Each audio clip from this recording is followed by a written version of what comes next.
এখনো দেশের কিছুই ঠিক হয় নাই, কত জটিল অবস্থা, এখনো পুলিশ ভালো করে তাদের কাজে যোগদান করতে পারেনি, এখনো স্থবিরতা আছে, স্টাবল হচ্ছে না। সবাই সর্বাত্মক সহায়তা করছে, আমরা সবাই সহায়তা করছি। এই শুরুতে এসেই দেখেন তারা একটা পর একটা দফা দিচ্ছে এবং সেখানে এদের দফার সাথে দফা দেওয়ার জন্য, দাবি দেওয়ার জন্য উপদেষ্টা মহোদয় তাদেরকে বলছেন এবং বলছেন ঝাঁপিয়ে পড়বেন তিনি এই দাবিগুলো বাস্তবায়ন করবার জন্য। এরপরে 10 নম্বর দাবি দেখেন, প্রতিটি ভিন্ন ভিন্ন লৈঙ্গিক পরিচয়ের মানুষের রাষ্ট্রীয় পরিচয়পত্রে তার লৈঙ্গিক পরিচয়ের স্বীকৃতি থাকতে হবে। তার মানে পুরুষ, মহিলা, ট্রান্সজেন্ডার বা সমকামী এটা থাকতে হবে। পুরুষ মহিলা তো আছেই, তাহলে প্রতিটি লৈঙ্গিক পরিচয় ধারণকারী মানে কি বুঝাচ্ছেন আপনি? আপনি বলেন যে পুরুষ, মহিলা, হিজড়া বা তৃতীয় লিঙ্গ, এটা তো হয়ে যায়, কিন্তু প্রত্যেকটা মানে কি? প্রত্যেকটা লিঙ্গ পরিচয় ধারণকারী মানুষের মিনিং হলো এটা। বিগত আমলে আমাদের স্কুলে, এমনকি আলিয়া মাদ্রাসার পাঠ্যপুস্তকে যে পাতায় পাতায়, লাইনে লাইনে, পৃষ্ঠায় পৃষ্ঠা যে সমকামিতার কুশিক্ষা, এই অপসংস্কৃতি এবং বস্তা পচা সস্তা এই চিন্তাধারা এবং বিকৃত ব্যবস্থাপনাকে যারা এই সমাজে পুশ করার চেষ্টা করছে, আমাদের সমাজে এর বাইরে হাজারটা বিষয় আছে, সেগুলো নিয়ে তাদের কোনো মাথা ব্যথা নেই। আবার সেই একই জিনিসের পদধ্বনি আমরা এখনই শুনতে পাচ্ছি।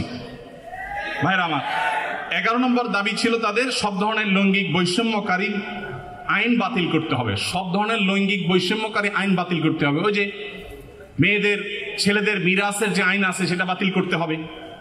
তারপরে যায় আপনার সমকামীদের বিরুদ্ধে আমাদের দেশে আইন রয়েছে, আপনারা জানেন, সমকামিতা লিপ্ত হলে 2 বছর কারাদণ্ডের কথা বলা আছে, সেগুলো বাতিল করতে হবে।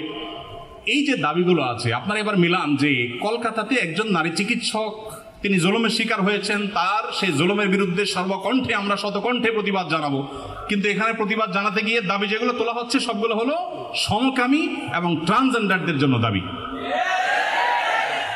এই যে ষড়যন্ত্র, এটা আমাদের দেশে নতুন না। যারাই যখন আসে বিদেশিদের টাকা পয়সা ফান্ড পেয়ে তারা সেগুলোকে এই দেশে পুশ করার অপচেষ্টায় লিপ্ত থাকে। তারা জানে না এদেশের ওলামা একরাম তাদের শেষ রক্তবিন্দু থাকা পর্যন্ত এই সকল অনাচারের বিরুদ্ধে তারা কথা বলে যাবেন। এদেশের ওলামা একরাম, এদেশের দিনদার মানুষের কোনোদিন এটা বাস্তবায়ন হতে দিবে না। মালয়েশিয়ানরা যদি সমকামীদের যে সিম্বল, তাদের যে রংধনুর সিম্বল, সেই কালারগুলো, সেই 6 কালার, এগুলো যদি কেউ কোনো পোশাকে, আশাকে, ঘড়িতে, কোনো কিছুতে ধারণ করে, আমি যদি ভুল না বলে থাকি, না জেনে থাকি, তাহলে 3 বছর কারাদণ্ডের কথা বলা আছে। তো মালয়েশিয়ান গভর্নমেন্ট যদি এটার বিরুদ্ধে এত শক্ত অবস্থানে থাকার পরেও তারা উন্নতির চরম শিখরে পৌঁছে যায়, আমরা তাদের কাছে চাকর হওয়ার জন্য লালায়িত থাকি, তাহলে এরা আমাদেরকে কোথায় নিয়ে যেতে চায়? একজন উপদেষ্টা মহোদয়, তিনি বর্তমানে আমাদের প্রচলিত আইন সংবিধানে থাকা জিনিসের বিরুদ্ধে, সবচেয়ে বড় কথা হলো আইন সংবিধানের চেয়েও বড় জিনিস হলো এদেশের সকল ধর্মের মানুষের কাছে ঘৃণিত একটা বিষয়কে সমাজে স্টাবলিশ করবার জন্য রীতিমতো প্রকাশ্যে এখন তারা নেমেছেন।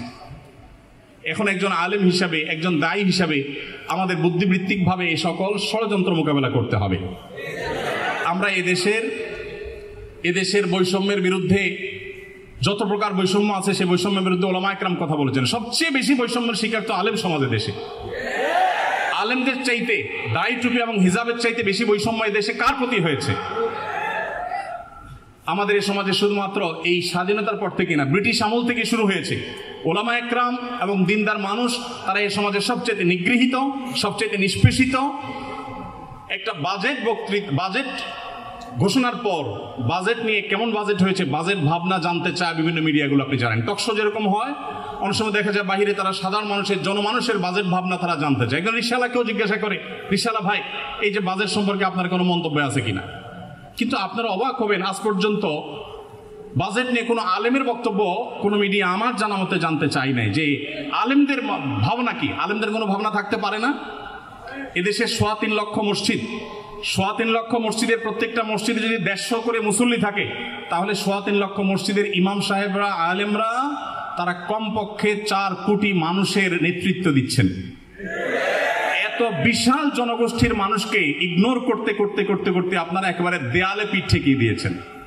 সময়ত ভাইরা আমার, আপনারা দেখেছেন আজকের ঘটনা যে ঢাকা বিশ্ববিদ্যালয়ের একজন শিক্ষক, তিনি রমজান মাসে বিশ্ববিদ্যালয়ের শিক্ষার্থীদেরকে বিশ্ববিদ্যালয় আঙ্গিনায় যে বিশ্ববিদ্যালয় জায়গা দান করেছে একজন মুসলমান নবাব, যে বিশ্ববিদ্যালয় চলে বেশিরভাগ মুসলমানদের করের টাকায়, সেই বিশ্ববিদ্যালয় মুসলমানদের জায়গায় মুসলমানদের টাকা, বেশিরভাগ মুসলমানদের টাকা যেখানে, সেখানে সেই প্রতিষ্ঠানে কোরআনে কারীম তেলাওয়াত করা হয়েছে। তার জন্য শোকজ যিনি জারি করেছেন, তাকে আজকে শিক্ষার্থীরা যে কোরআনে কারীমের তেলাওয়াত শুনিয়েছেন তার কক্ষে গিয়ে, আপনারা দেখেছেন।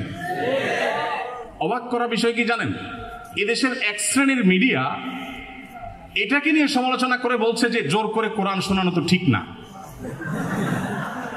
নীতিবাক্য শুনেছেন? জোর করে কোরআন শোনানো ঠিক না, মনে হয় যে জোর করে আয়নাঘরে নিছে। যারা জোর করে আয়নাঘরে নেওয়ার বিরুদ্ধে কোনোদিন একটা শব্দ বলতে পারে নাই, তারা এখন আল্লাহর কালাম শুনাইছে একজন মুসলমান দাবিদার মানুষকে, কোনো হিন্দুকেও শোনায় নাই, সেটার বিরুদ্ধে তারা প্রতিবাদ করতেছে জোর করে কোরআন তেলাওয়াত করা ঠিক না। তাহলে জোর করে কোরআন তেলাওয়াত বন্ধ করা ঠিক আছে? রমজানে যখন কোরআন তেলাওয়াত করতে দেওয়া হয় নাই, সেখানে শোকজ জারি করা হয়েছে, সেটা ঠিক ছিল? তাহলে তুমি নিজের বেলায় খুব অধিকারের পরে সোচ্চার, অন্যের বেলায় একেবারে সোচ্চার না। দেখুন, আমাদেরকে মানবাধিকারের কথা বলা হয়, আমরাও মানবাধিকারের কথা বলি, কিন্তু আমরা মানবাধিকার বলতে মিন করি একটা, ওরা মানবাধিকার বলতে মিন করে সমকামিতা, সমকামীদের অধিকার। আমরা বৈষম্য বিরোধী বলতে চাই সমাজে হিন্দুদের প্রতি কোনো বৈষম্য হবে না, খ্রিস্টানদের প্রতি কোনো বৈষম্য হবে না, নারীদের প্রতি কোনো বৈষম্য হবে না, কারোর প্রতি কোনো বৈষম্য হবে না, হুজুর শ্রেণীপতির বৈষম্য হবে না। দাঁড়িয়ে আছে তাহলে সে চাকরির জন্য অনুপযুক্ত বিবেচনা করা হবে, দায়ের কারণে এই বৈষম্য হবে না। টুপি আছে, হিজাব আছে, সেজন্য সে ভার্সিটিতে চান্স পাবে না বা তার প্রতি বৈষম্যমূলক আচরণ করা হবে, এগুলো থাকবে না। এদেশে মানুষ এই বৈষম্য দূর করতে চায়, আর ওরা আছে এদেশে সমকামীদের অধিকার প্রতিষ্ঠা করে তথাকথিত বৈষম্য দূর করার জন্য। আমাদের বৈষম্য বিরোধী চেতনা আর তাদের বৈষম্য বিরোধী চেতনা এক না। আমাদের বলতে এখানে আমি হুজুর শ্রেণী কথা বলছি না, এদেশের সর্বস্তরের মানুষ যদি গণভোট নেওয়া হয়, সমকামিতাকে এদেশে অধিকার হিসেবে এই বিকৃত যৌনতা চর্চা করে আমেরিকাতে, পৃথিবীর উন্নত দেশগুলোতে যে পরিমাণ ধ্বংস ডেকে এনেছে, সেখানকার রাস্তা রাস্তা অভিভাবকরা নেমেছে প্রতিবাদ করবার জন্য। আপনার একটা ভিডিও, ভাইরাল একটা ভিডিও দেখেছেন, কোন একটা গণমাধ্যমের কোন একটা টক শো বা টেলিভিশনে কোন একটা প্রোগ্রামে বাবার সামনে তার ট্রান্সজেন্ডার একটা মেয়ে আসছে, দেখে ছেলে ছিল সে, সম্ভবত মেয়ে হয়ে গেছে, সেই চিত্র দেখে বাবা যে হাওয়া করে কেঁদেছেন, গোটা পৃথিবীর মানুষের বিবেকে আঘাত করেছে। এই বিকৃত যৌনাচারের যারা প্রবর্তক, যারা এর ধ্বজাধারী, এরা ওই বিকৃত জিনিসটাকে আমাদের দেশে প্রবেশ করাবার অপচেষ্টায় লিপ্ত আছে। এরা জানে না যে এই স্বপ্ন এই দেশের মানুষ আসলে কখনো বাস্তবায়ন হতে দিবে না। ভাইরা আমার, অতএব আমরা যারা দাওয়াতি কাজ করব, সময়ের এই চাহিদাগুলো বোঝার চেষ্টা আমাদেরকে করতে হবে। আমাদেরকে বিভিন্ন নাস্তিক্যবাদ, ধর্মহীনতার দিকে নিয়ে যাওয়া হচ্ছে, এমন এমন শব্দ দিয়ে, মানব ধর্মের কথা বলে মানুষ হিসাবে আমাদের পরিচয়কে বড় তুলতে হবে, ধর্মীয় পরিচয় বড় বিষয় না। এগুলো সবগুলো হলো নাস্তিকতার প্রথম ধাপ, যেগুলো শোনার পর আমাদের দেশে এক শ্রেণীর সাধারণ মুসলমানরা না বুঝে, তারাও সেগুলোকে অ্যাপ্রিসিয়েট করে যে কত সুন্দর কথা, হিন্দু না, বৌদ্ধ না, মুসলমান না, আমার কাছে মানুষ হিসেবে অধিকার চান। আমরা সবাই খুব অ্যাপ্রিসিয়েট করি।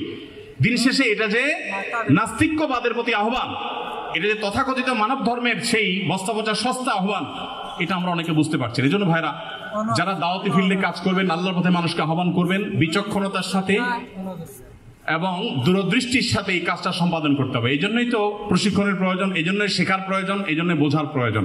আল্লাহ তাআলা আমাদের সবাইকে সেই যোগ্যতা দান করুন।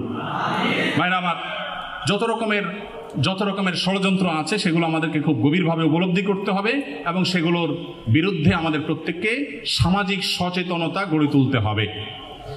এদেশের মানুষ এতটাই ধর্মপ্রাণ যে দ্বীনের কারণে উলামায়ে কেরামের প্রতি রাষ্ট্রযন্ত্রের কোনো ক্ষেত্রে বৈষম্য কিংবা কোনো ক্ষেত্রে এক শ্রেণীর মিডিয়ার বৈষম্য থাকলেও এদেশের সাধারণ মানুষের অন্তরের গহীনে উলামায়ে কেরাম অবস্থান করেন। একজন আলেমকে যে সম্মান, যে রেসপেক্ট সাধারণ মানুষ করে, কোন পলিটিশিয়ানকে, কোন পদস্থ কর্মকর্তাকে তিনি যত বড়ই হন না কেন, অন্তরের গভীর থেকে প্রকৃত যে ভালোবাসা থেকে যে শ্রদ্ধাটা হয়, সেই শ্রদ্ধাটা কখনো এদেশে মানুষ অন্য কাউকে নিবেদন করে না। উলামায়ে কেরামের প্রতি যে ভালোবাসা তাদের আছে, আমি আশা করব দায়িত্বশীলরা সেই বিষয়গুলো মাথায় রাখবেন। এখানে বিদেশিদের কোনো এজেন্ডা তারা পুশ করার অপচেষ্টায় যারা লিপ্ত যেন না হন, সেটা বিনীতভাবে তাদেরকে অনুরোধ করতে চাই। এগুলো যদি করা হয়, এদেশে কোনো মানুষ সেটাকে সহ্য করবে না ইনশাআল্লাহ তাআলা। তাদের যদি সৎসাহস থাকে তারা সমকামিতাকে বৈধতা দেওয়ার জন্য আইন করার ব্যাপারে গণভোট করুক। আমার তো মনে হয় না যে 1% ভোটও তাদের পক্ষে পড়ার জন্য সম্ভাবনা আছে। ভাইরা আমার, অতএব এই যে যারা আমাদেরকে মত প্রকাশের স্বাধীনতার কথা বলে এবং সবক শিখায়, তারাই যদি আমাদেরকে এমন জিনিস চাপায় দেয় যেটা এদেশের কোনো মানুষ বিশ্বাস করে না, তাহলে এর চাইতে বড় বাক স্বাধীনতা হরণ আর কি হতে পারে। বিধায় আমরা আশা করব যে যারা দাওয়াতি কাজ করেন তারা এই টোনগুলো বোঝার চেষ্টা করবেন যে আপনাকে বৈষম্য বলতে কি বোঝাচ্ছে, মানবাধিকার বলতে আপনাকে দিয়ে বলাচ্ছে কি, আর তার মতলবটা কি, এটা বোঝার চেষ্টা আমাদেরকে করতে হবে। এরপর যে পয়েন্টটা বলবো তা হলো দাওয়াতি কাজ যারা আমরা করবো ইনশাআল্লাহ, দাওয়াতি ফিল্ডে যারাই কাজ করবো ইনশাআল্লাহ, তারা সবসময় একটা জিনিস মাথায় রাখবো যে পুরুষদের পাশাপাশি আমাদের অনেক মেয়েদের মধ্যে দায়ী তৈরি করতে হবে। আমাদের দেশে নারীদের মধ্যে দাওয়াতি কাজ করবার মতো সেরকম মহিলা দায়ী, উপযুক্ত দায়ী নেই। আয়েশা রাদিয়াল্লাহু তাআলা আনহার কাছে অন্যান্য মেয়েরা দিন শিখবার জন্য আসতেন। অনেক আলেম আছেন, তার স্ত্রীকে পর্যন্ত তিনি এতটুকু যোগ্যতা গড়ে তোলেন নাই, এতটা যোগ্যতা সৃষ্টি করে দেন নাই যে তিনি আশপাশের মহিলাদেরকে, তার বিল্ডিং এ থাকা মহিলাদেরকে অ্যাটলিস্ট দাওয়াতি কাজ করবেন, আল্লাহর পথে আহ্বান করবেন। আমাদের মা বোনদের, বিশেষ করে এদেশে মা বোনদের দিনের প্রতি যে আগ্রহ, যদি আমরা আজকে উপযুক্ত মহিলা দায়ী সেরকম তৈরি করতে পারতাম, এবং অবশ্যই মহিলাদের দাওয়াতি কাজে শরীয়তের যে বাইন্ডিংস গুলো আছে, শারায়েত গুলো আছে, সেগুলো মেনটেন করে যদি করা যেত, এই সমাজের চেহারা পরিবর্তন হয়ে যেত। আমাদের আসুন্নাহ ফাউন্ডেশনে আমাদের মা বোনদের যে অংশগ্রহণ, মা বোনদের যে আগ্রহ ভালো ভালো কাজে, সেটা বেশ অনেকগুলো প্রজেক্টে আমরা দেখেছি পুরুষদের চাইতে অনেক বেশি। আমরা অনেকগুলো ইসলামিক জ্ঞানের প্রতিযোগিতা আয়োজন করি, আপনারা জানেন, সেখানে হাজার হাজার মানুষ অংশগ্রহণ করেন। প্রত্যেকবার আমরা দেখি মেয়েরা সবসময় অংশগ্রহণকারীর সংখ্যায় সবচেয়ে এগিয়ে থাকে, এবং ভালো ভালো পুরস্কারগুলো তারাই বেশিরভাগ ক্ষেত্রে জিতে। অতএব আমাদের মা বোনদের জন্য দায়ী গড়ে তোলার কাজ আমাদেরকে করতে হবে। আমাদের স্ত্রী, আমাদের বোন, আমাদের মা, তাদেরকে দিনের বেসিক বিষয়গুলো শেখাতে হবে, এবং ওলামা ইকরামদের তত্ত্বাবধানে তাদেরকে দায়ী হিসাবে গড়ে তুলতে হবে। আবার দাওয়াতি কাজের জন্য শরিয়ার বাইন্ডিং, শরিয়ার নীতিমালাকে লঙ্ঘন করে এক জেলা থেকে আরেক জায়গায় মাহরাম ছাড়া বা যাচ্ছে তা খুশি করে সংসার স্বামী সব ত্যাগ করে করবেন তিনি, সেই দাওয়াতের কথা আমি বলছি না, কিন্তু বেসিক দাওয়াতি কাজ আমাদের মা বোনদেরকে করতে হবে, এবং তাদেরকেও সেরকম ক্যাপাবল করে আমাদেরকে গড়ে তুলতে হবে। আল্লাহ তো আমাদের সবাইকে সেই তৌফিক দান করুন। আমি আবারও বলছি, আমরা যারা দাওয়াতি কাজ করব, প্রথমত আমাদের ইখলাস দরকার, আল্লাহকে খুশি করার উদ্দেশ্য থাকা দরকার, নিয়তটা সহি হওয়া দরকার, আমাদের সস্তা কোনো উদ্দেশ্য যেন না হয় সে বিষয়টি মাথায় রাখতে হবে। দ্বিতীয়ত, আমাদেরকে দাওয়াত দিতে হবে জেনে শুনে। আমরা যে বিষয়ে দাওয়াত দেব সে বিষয়ে খুব ভালো করে জেনে দাওয়াত দিব, না জেনে বা সামান্য ধারণার ভিত্তিতে কোনো দাওয়াত দিব না। তৃতীয়ত, আমাদের দাওয়াতের ভাষা হবে অত্যন্ত কোমল। বিশেষ করে সোশ্যাল মিডিয়াতে যে পরিমাণ গালিগালাজ অনেক টুপি দাড়ি ধারণকারী, প্রোফাইল পিকচার ধারণকারী অনেকে করে থাকেন, সেটা আমাদের রীতিমতো লজ্জার কারণ হয়। বিশেষ করে এক হুজুরের ভক্ত হয়ে অন্য হুজুরের গোষ্ঠী উদ্ধার করার সময় আমাদের মুখ দিয়ে কি বের হয় কি বের না হয় সেটা বলে আসলে শেষ করা যায় না। ডক্টর খন্দকার আব্দুল্লাহ জাহাঙ্গীর রহমতুল্লাহ এটা কথা বলতেন। স্যার বলতেন যে এই দেশের মানুষের কাছে যদি আল্লাহ জান্নাত জাহান্নামের ফয়সালার জিম্মাদারে দিতেন, তাহলে জান্নাত পুরোটাই খালি থাকতো। কেন খালি থাকতো? কারণ একজনের মতে আরেকজন জাহান্নামী, আবার তার মতে এই জাহান্নামী, তাহলে উভয় গড়ে জাহান্নামী, জান্নাত খালি থেকে যেত। তো আমরা এই যে জাজমেন্টাল কমেন্ট বেশি করি, কাজের কাজ কম করি। আমাদের দাওয়াত হইতে হবে অত্যন্ত বিনয়ের সাথে, ইখলাসের সাথে, তাকওয়ার সাথে, কোমলতার সাথে। আল্লাহ আমাদেরকে সেই তৌফিক দান করুন। এরপরে যে বিষয়টি খেয়াল করতে হবে তা হলো দাওয়াতি কাজ